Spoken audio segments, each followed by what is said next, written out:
할렐루야. 네, 우리 주님 부활하셨습니다. 바야흐로 지금은 생명의 계절입니다. 겨우 내내 사찰나무 빼놓고는 잎사귀도 없이 정말 앙상하게 마른 가지와 같던 그런 나무들에게서 막 새싹이 그렇게도 예쁘게 움트고 있고, 또 땅 속에서는 여러 가지의 그런 길가의 잡초들이 아니면 꽃들이 막 그냥 비비고 올라오는 참 아름다운 생명의 계절입니다. 만물은 그런데 우리 교회는 역시 부활의 생명을 또 찬양하고 영광 돌리는 이런 생명의 계절인 것입니다. 아마 우리 주님께서 한 해를 시작하면서 또 이 한 해에 놀라운 능력으로 살아갈 수 있도록 부활절을 통해서 새롭게 생명을 부풀어 오르게 하시는 줄로 믿습니다. 저는 오늘 본문을 통해서 빈 무덤은 부활의 흔적이라는 이런 제목을 정했습니다. 오늘 새벽에는 찬양대, 계속 쉬운 찬양대에서 새벽에도 앉아 계시고 이 시간도 앉아 계시고 집에도 못 가고 그냥 예배당에 있다가 이렇게 찬양대 하시는 분들인데 너무 애쓰십니다. 감사합니다. 주님의 영광 받으셨을 줄로 믿습니다. 새벽에도 그 무덤에 찾아갔던 여인들이 보고 제자들이 보고 그런 빈 무덤도 보고 천사들도 보고 보았어요. 나중에 예수님을, 부활하신 예수님을 만났지만 어쨌든 보았어요. 그래서 부활의 증인들이 되는데 바로 그 빈 무덤은 부활의 흔적이 된다. 이 흔적이라고 하는 국어 사전적 내용은 어떤 일이 진행된 뒤에 남겨진 것, 뭔 일이든지 진행된 다음에 그 남겨져 있는 것이 흔적이라고 국어 사전적 내용을 우리가 볼 수가 있습니다. 여러분, 성경에 흔적이라고 하는 말이 몇 군데 나오지요. 그런데 레위기에 나오는 흔적들은 그 다른 질병에 대한 어떤 이제 흔적이라고 그렇게 레위기에는 쓰여지고 있어요. 근데 이사야 1장 6절이라든지 3장 24절이라든지 이런 내용과 그 다음에 갈라디아서 6장 17절 말씀에 나오는 흔적은 그와 다른 겁니다. 이사야는 수치의 흔적 아니면 부끄러움의 흔적. 그런데 갈라디아서 6장 17절에 바울이 사용한 이 흔적은 나를 더 이상 괴롭게 하지 말라. 내가 내 몸에 예수의 흔적을 가졌다. 이 흔적이 나와요. 그 흔적이 헬라어에서 스티그마라는 단어를 썼다는 것이죠. 그 스티그마가 뭐냐면 그 내용 속에서는 예수의 흔적으로 그렇게 말씀해 주고 있어요. 사실 세상을 살다가 보면 우리는 세상적으로 혹은 인간적으로도 흔적들을 가지게 되는 겁니다. 뭔가 어릴 때도 그렇고 아니면 성인이 돼서 세상을 살다가 보니 넘어져서 다친 것도 있고 아니면 칼이든지 낫이든지 아니면 어떤 도구에 의해서 상처를 입었어요. 그래가지고 이것을 치료하고 나중엔 다 나았지만 거기에 보면 상처의 흔적들이 있지요. 아물었지만 흔적들이 있어요. 저는 여기 손가락에 여러 개의 이런 낫자욱이 있어요. 풀베다가 저 어렸을 때 소 꼴도 베러 다녔거든요.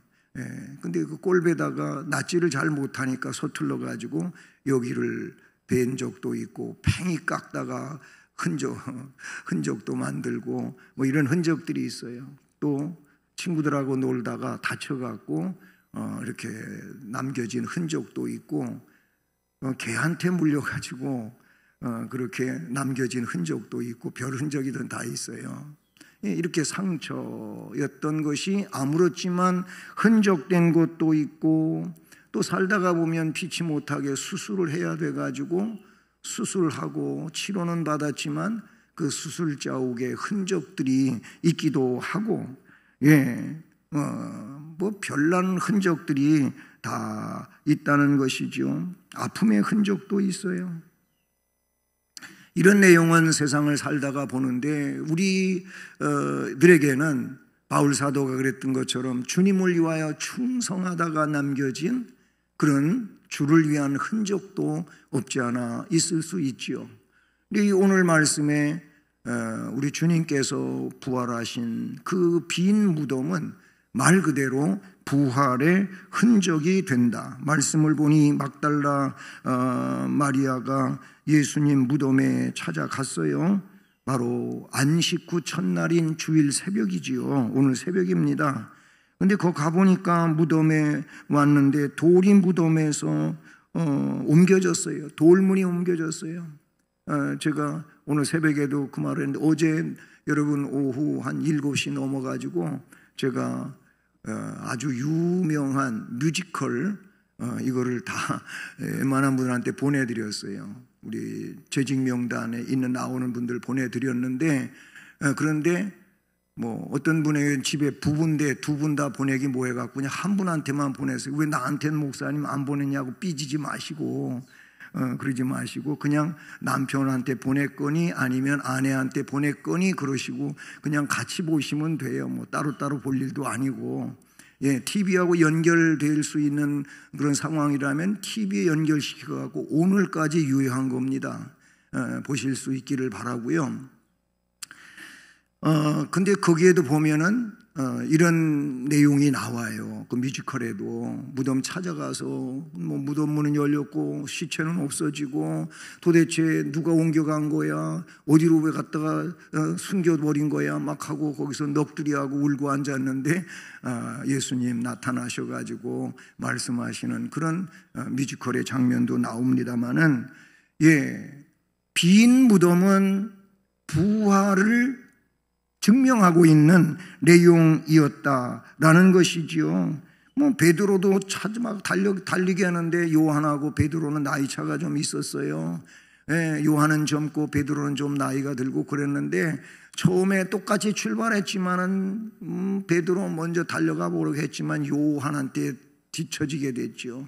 요한은 막 달려가 가지고 먼저 보니까 진짜 이렇게 삐쭉 뛰다 보니까 예수가 없어요. 선생님이 안 계셔요. 뒤늦게 달려온 베드로는 요한을 제치고 쑥 들어가고 보니까 진짜 주님 거기 계시지 않았잖아요. 그래서 요한도 뒤늦게 들어와 보고 뭐 이런 말씀이 오늘 본문인데, 뒤에 그 8절을 보면 그때야 무덤에 먼저 갔던 그 다른 제자도 들어가 보고 믿더라. 아멘. 예수님 못 만나고 이 두 제자는 자기들의 집으로 돌아갔다. 오늘 본문에 그렇게 맞춰지게 됩니다. 여러분, 예수님의 부활과 빈 무덤, 부활의 아침에 일어난 일이라고 1절에 말씀하고 있는 것을 볼 수가 있습니다. 부활은 빈 무덤을 만들어낸 것입니다. 빈 무덤은 부활을 증명하는 그 자체라고 볼 수가 있는 것이지요. 이 부활의 날을 기점으로 해서 죽음의 의미는 달라지게 된 것입니다. 적어도 기독교에서만큼은 죽음이라고 하는 것이 세상의 그런 사람들의 사상과는 다르다고 하는 것으로 인식되게 된 것이지요. 생명의 개념이 달라졌습니다. 삶의 질도 달라지게 된 것입니다. 구약의 율법과 예언은 예수의 복음 안에서 완성이 됐고, 구약의 안식일은 주의 날로 바뀌어지게 되었으며, 그래서 오늘 우리들은 안식일이 아닌 주일을 주님의 날로 그렇게 여기고 예배드리고 찬송하고 하나님이 기뻐하시는 이 성스러운 일들을 주의 날에 하게 되지 않았습니까? 이날은 신약교회가 예배드리는 거룩한 날로 정해졌으며 기독교 선교와 찬양의 원동력이 되어진 날이 된 것입니다. 빈 무덤은 결국 증인들에 의하여 계속 증언되어지고, 그리고 나타나신 부활하신 주님으로부터 부활의 역사는 이제 초대교회를 온전히 지배하게 되었던 것입니다. 무덤이 비어있는 것을 발견한 막달라 마리아가 이 놀라운 사실을 베드로에게 전하러 간 사이에 다른 여인들이 무덤에 도착해서 천사를 발견했다고 마태복음 28장, 마가복음 16장에 기록되고 있습니다. 이어서 요한나와 또 다른 여인들이 무덤에 도착을 했다고 누가복음 24장은 밝히고 있고, 이윽고 베드로와 요한이 오늘 말씀에 그 무덤에 도착했고 막달라 마리아가 다시 도착을 했어요. 그때 예수께서 울고 있는 막달라 마리아에게 나타나시게 됩니다. 이들은 모두 부활의 새벽에 빈 무덤을 목격했던 목격자들로 증인의 삶을 살게 된 것입니다. 이 빈 무덤의 증인이야말로 새로운 신약교회의 초석들이 되었고 부활의 증인들이 되어 위대한 신앙의 역사를 이루어가던 시대의 사람들인 겁니다. 세상을 보면 세계 곳곳에 거대한 무덤들이 있으며 그 무덤들은 무덤의 소유주가 누구인지를 이야기하고 있고, 그리고 자신의 죽음을 만방에 이 오래된 역사 속에서도 자랑하고 있어요. 죽음을 자랑하고 있다 그 말이에요. 예를 들어서 여러분 고대 바벨론의 무덤들을 보시면 그렇지 않습니까? 특별히 역사 속에는 이집트의 이 람세스의 그런 거대한 무덤들 한두 개도 아니잖아요. 이집트 근교에 있는 바로 그 피라미드가 그런 것입니다. 아버지 피라미드, 아들 피라미드, 그러면서 그렇게 세 개의 피라미드가 정말 웬만한 산보다도 클 정도로 그런 거대하게 돌 무덤을 만들어 놓고, 또 그 안에 도굴꾼에 의하여 만들어 놓은 길로 그 안을 들어가 보면 역시 죽음에 대하여 어마어마하게 이야기하고 있는 내용들을 볼 수가 있지요. 중국의 진시 황제의 무덤과 그 유물들도 그렇지 않습니까? 예, 고대 문명 발상지혜들은 이렇게 신전화되어 있는 무덤들을 볼 수가 있어요. 예, 그러나 기독교는 무덤을 이야기하기는 하지만은 빈 무덤을 이야기한다고 하는 거예요. 그 빈 무덤은 누가 도적질 해가서 아니면 기절했다가 무덤을 뚫고 나가가지고 그 무덤이 비어있다고 하는 것이 아니고, 부활하심으로써 무덤은 빈 무덤이 되었다고 하는 것이 성경의 증명들이에요. 마태복음 28장을 보면 그 사실을 이야기하고, 그래서 무덤을 지키던 군병들이 바로 대제사장한테 가서 알려주게 되고, 대제사장은 야, 이거 큰일 났구나, 어떻게 하면 이 부활이라고 하는 것을 잠재울 수 있을까 하면서 그 지키던 병사들의 입만 막으면 되는 줄로 알고 그들에게 뇌물을 주면서 너희들이 본 것을 더 이상 말하지 말고 함구하라. 그러나 그것이 그들이 입 다물고 있는다고 해서 전해지지 않을 이야기가 되겠습니까? 여인들이 보았고 사도들이 보았지 않습니까? 그래서 부활은 증인들로 하여금 계속 증명되게 되었던 것입니다. 예수님의 부활로 인하여 무덤은 비어있게 되었다는 겁니다. 그런데 이 부활은 새로운 관계를 하나님과 맺게 되는 것입니다. 우리 주 예수 그리스도와 부활이라고 하는 이 내용은 새로운 관계를 맺는다 그 말인 것입니다.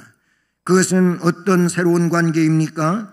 보는 관계에서 믿는 관계로 바뀌어지게 됩니다. 예, 주님이 살아계실 때에는 보았지 않습니까?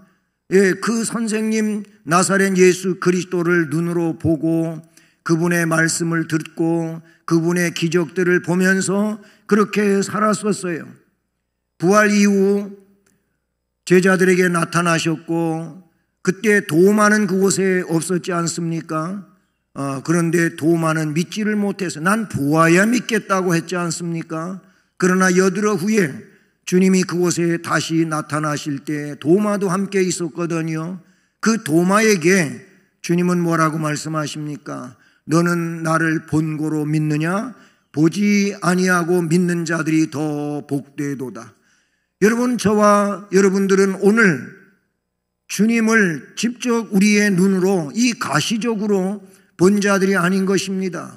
우리는 보지 못했지만 증언의 증언을 또는 성경에 기록된 말씀들을 통하여 예수님은 부활하셨다고 믿는 참으로 귀한 믿음을 가지고 있는 자들인 줄로 믿습니다. 오늘 1절에 돌이 무덤에서 옮겨간 것을 보고 거기 보았다 그랬어요. 세마포 놓인 것을 보았으나 5절에 그렇게 하고 있어요. 8절에는 그때야 무덤에 먼저 왔던 그 다른 제자도 들어가 보고 믿더라 그랬어요. 보는 것으로 믿게 되는 이런 상황이었습니다. 예수님의 제자들이 무덤에 찾아간 것은 예수의 부활을 목격하기 위하여 간 것이 아니고 예수님 시체에 향료를 더 추가시키기 위해서 갔었다고 성경은 말하죠. 그러나 그들은 거기서 예수 그리스도를 보지 못하고 빈 무덤과 세마포 밖에는 볼 수가 없었지요. 그런데 무덤에서 왔던 요한이 들어가 보고 믿었다고 하는 말씀을 기록하고 있어요. 예수께서 육체로 계실 때에 제자들과의 관계는 보는 관계였어요. 육신의 눈으로 보면서 같이 식사도 하고 같이 전도도 하고 같이 기적의 현장에 있기도 하고 그랬었습니다. 그러나 예수께서 부활하신 다음에는 믿음의 관계로 변하게 된 것이지요. 거룩하신 부활의 주님은 시공간을 초월하는 분이시기 때문에 나타나셨다가도 사라지시기도 하고 곁에 계시다가도 금방 없어지기도 하는 이런 분이셨음을 성경에는 나타내주고 있습니다. 이제 그분과의 관계는 보는 관계로서가 아닌 믿는 관계가 된 것입니다. 지금은 하늘에 계셔서 보좌 우편에 오르셔서 거기서 우리를 위하여 중보하고 계시고 때가 되면 그곳으로부터 심판주로 이 세상에 오시는 주님이신 줄로 믿습니다. 여기서 부활의 주님은 새로운 관계를 맺게 됐다 그랬는데 이것은 보다 높은 차원의 교제를 이루는 관계라고 볼 수가 있습니다. 육체적이고 가시적 존재로서의 교제로부터 영적이며 신앙적인 이런 교제로 승화됐다는 것이죠. 육체적 가시적 존재로서의 교제는 불완전하고 제한적일 수밖에 없으므로 영원성을 가질 수 없겠지만 그러나 영적이고 신앙적 교제는 완전하고 시간과 공간을 초월한 교제가 가능하므로 영원할 수가 있는 줄로 믿습니다. 내 영혼을 바쳐 믿음으로 교제할 수 있는 은혜가 부활을 통하여 우리에게 주어진 내용이라는 사실이죠. 다시 말하면 부활 신앙, 이 신앙으로 주님을 만나는 것이고 주님의 음성을 듣는 것이고 그래서 주님의 역사를 담당하게 되는 은혜자가 되는 줄로 믿습니다. 이것이 보다 높은 차원의 주님과의 교제인 것이죠. 부활 신앙은 그야말로 최고의 신앙이 아닐 수가 없는 것입니다. 교회는 빈 무덤 위에 세워졌습니다. 빈 무덤 위에 세워진 교회라고 하는 것은 그것은 이스라엘에 있는 성묘 교회만을 두고 하는 이야기가 아닌 것이지요. 오늘 말씀해 보면 나타내 주고 있으며 누가복음 24장 5절에는 이런 말씀이 기록이 되어져 있어요. 어찌하여 산 자를 죽은 자 가운데서 찾느냐라고 하는 말씀이 나와요. 부활하신 예수님은 무덤 속에 계시는 분이 아닌 거예요. 거기서 다시 살아나셔서 무덤 밖으로 나오신 분이신 줄로 믿습니다. 주님은 일찍이 마태복음 16장 16절로 18절에서 사도 베드로의 신앙 고백에 근거해 가지고 그 아름다운 신앙 고백, 주는 그리스도시요 살아계신 하나님의 아들이시니이다, 이 고백을 복된 고백이라고 말씀하시면서 이렇게 말씀하셨어요. 마태복음 16장 18절에 내가 이 반석 위에 내 교회, 여기서 반석은 그 변하지 않는 올바른 신앙 고백이 반석입니다. 그 반석 위에다가 내 교회를 세우는데 이 세워진 교회는 음부의 권세가 이기지 못하리라. 아멘. 음부의 권세가 뭡니까? 음부의 최고의 권세는 사망 권세라는 거예요. 사탄의 최고의 권세는 죽이는 거예요. 그래서 예수를 십자가에 못 박아 죽인 겁니다. 사탄은 거기까지만 할 수 있는 거예요. 그러나 하나님은 없는 것을 있게 하시는 거예요.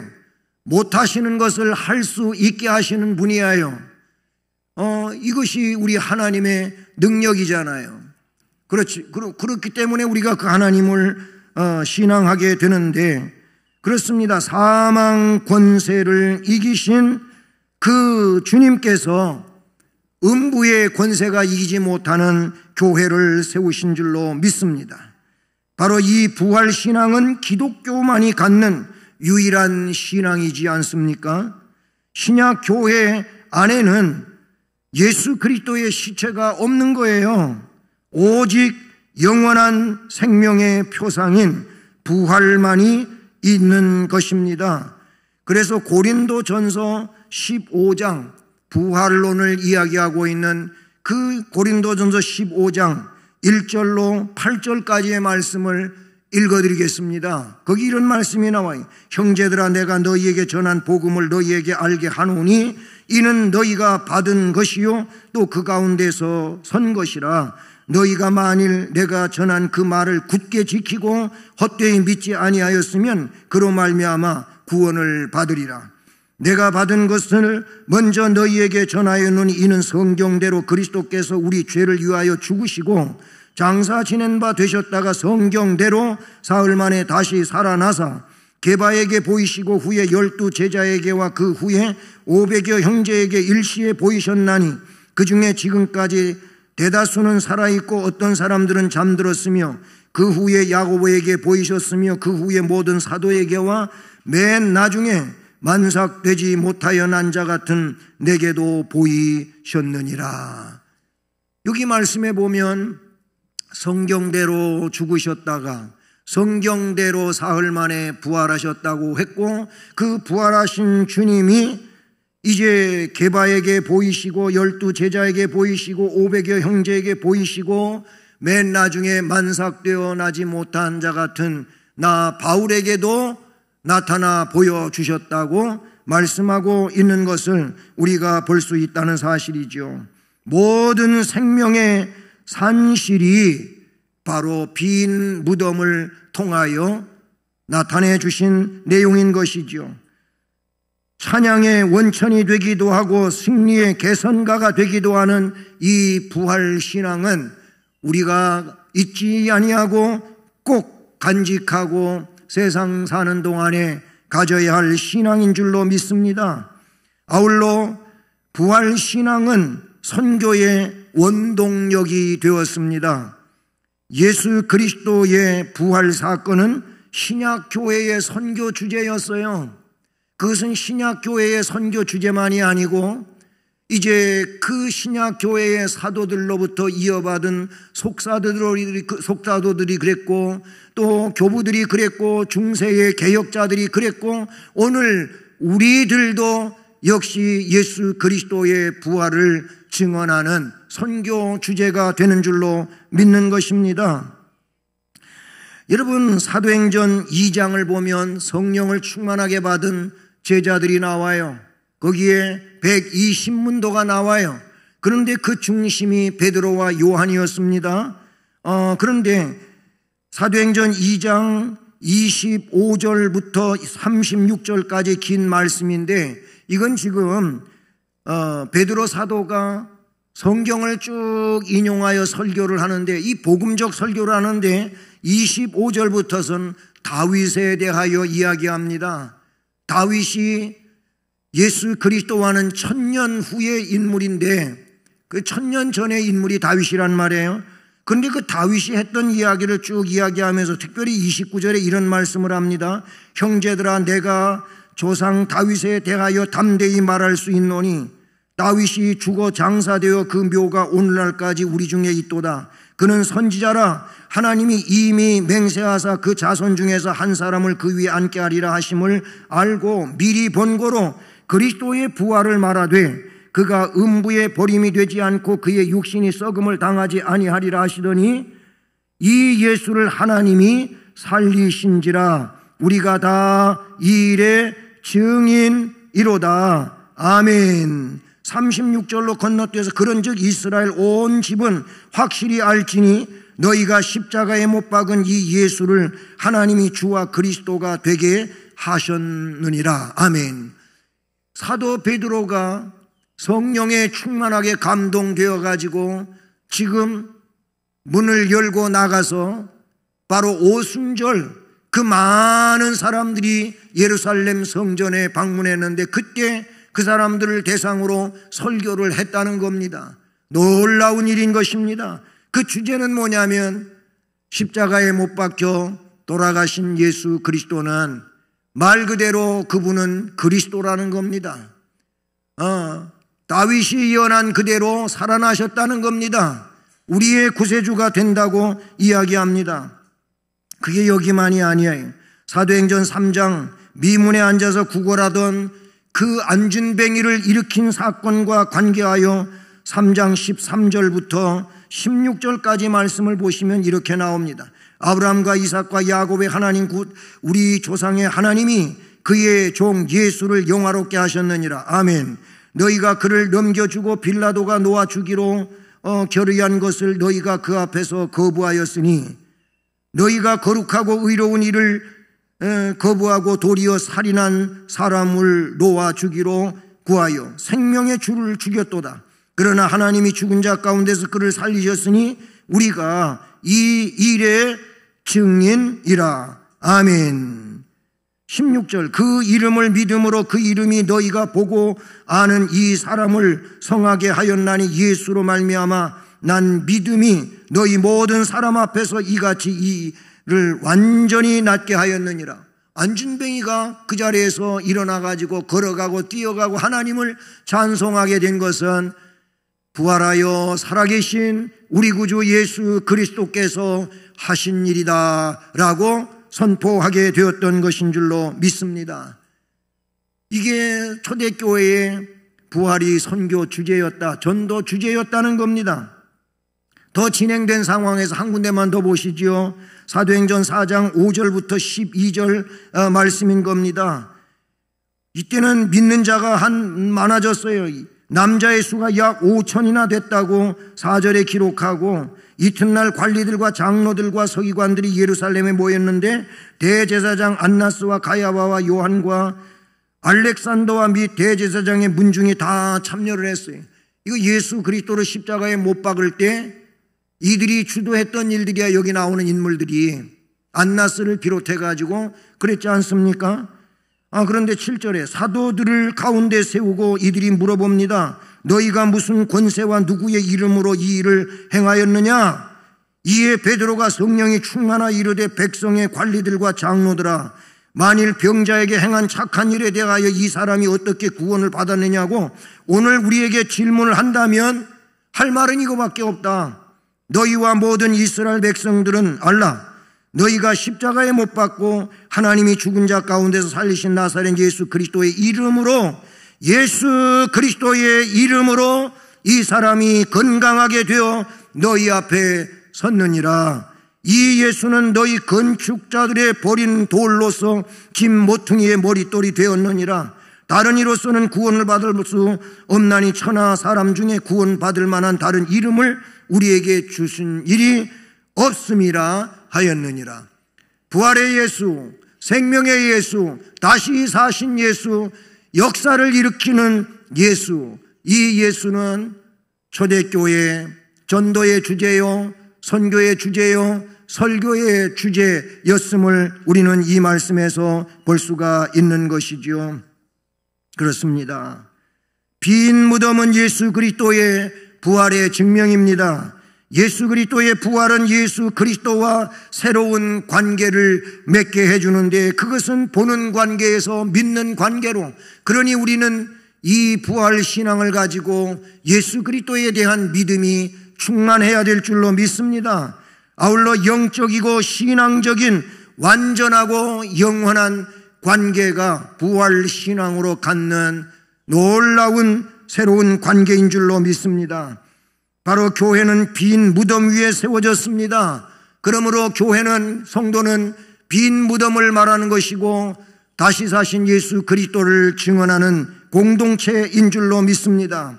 사망 권세도 사탄의 권세도 이기지 못하는, 즉 음부의 권세가 이기지 못하는 승리의 교회인 줄로 믿는 것입니다. 우리는 생명의 삶을 살며 거룩한 변화를 일으켜야 할 줄로 믿습니다. 천국의 소망이 넘치는 삶을 살아가시기를 축복합니다. 하나님 나라를 위해 일합시다. 전도하고 하나님 나라의 보물을 쌓는 이 신령하고 진정한 미래 지향적 삶을, 아니 영원한 지향적 삶을 살아가는 우리 모두가 되기를 우리 주님 이름으로 축복합니다. 은혜로우신